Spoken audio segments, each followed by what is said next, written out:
Good morning, YouTube.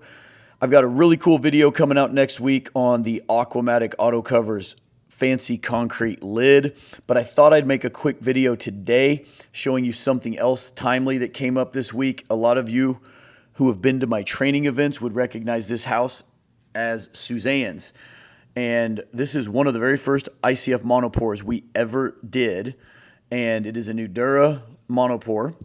And we were still using the old IntelliBrights back then, so it's got the big niche that kind of known to be a little difficult to place concrete or gunite around without getting a little void if you're not careful. And about a year and a half into this pool's life, it developed a leak right under this this light. You can see that hole there. We addressed it way back then, but she had elected to go with cidercrete at the time, and cidercrete only lasted about 3 years on this pool.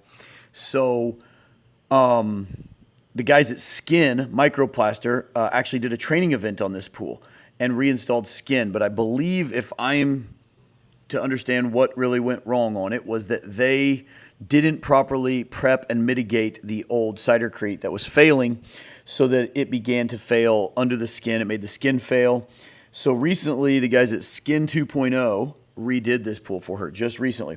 But when they did, they were chipping away all the old bad cidercrete anywhere they could find that was failing, and they got into our repair. We didn't know it, and their skin actually covered it up, and this has been open for about 3 weeks, and it just started leaking this past weekend. So I went over, went swimming, and I immediately went to the place I knew had leaked in the past, and sure enough, it was very, very quick. I identified the leak in probably 15 minutes with dye. And so this is kind of, you saw how I was doing that with the dye. You saw how much it was leaking. It was losing about 1.5 inches a day on a 20 by 48 surface area. So it's quite a bit of water. The first thing I did was try to fix it with flexible sealer. I don't want her to have to drain the pool down right in the middle of summer. So flexible sealer was not a robust enough bridge. It was just sucking into the hole. And because of that, I had to go over to my supplier and grab some 2-part epoxy putty that is hydraulic, that will set up underwater. And that was going to, further fix the hole better, more permanent.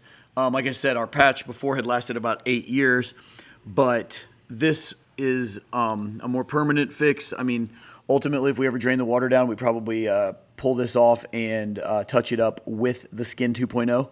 But this will be a permanent solution, and it'll hold water for as long as she needs it to. But I'm peeling off as much of the old flexible sealer that I put on the night before, just to make sure I can get a bond up into the hole.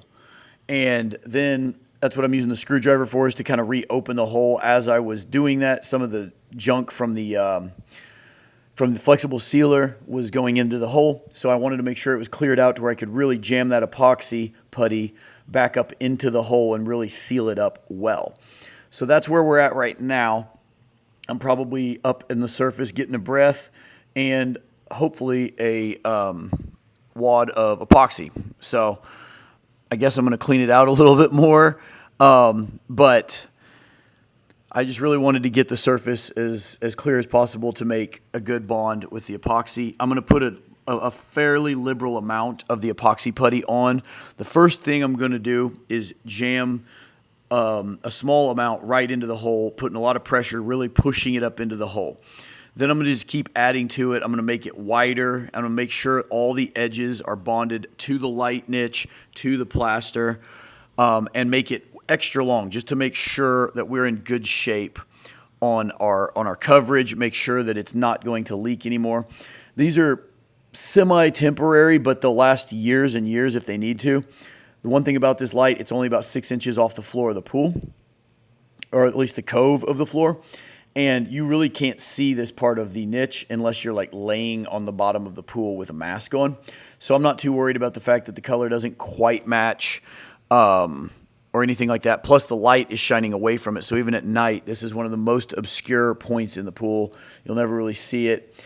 So I'm going to just keep adding a little bit. The guy at the surface that was mixing it for me mixed a good little bit too much. So I just tried to use a good bit up, make sure I had a good bond.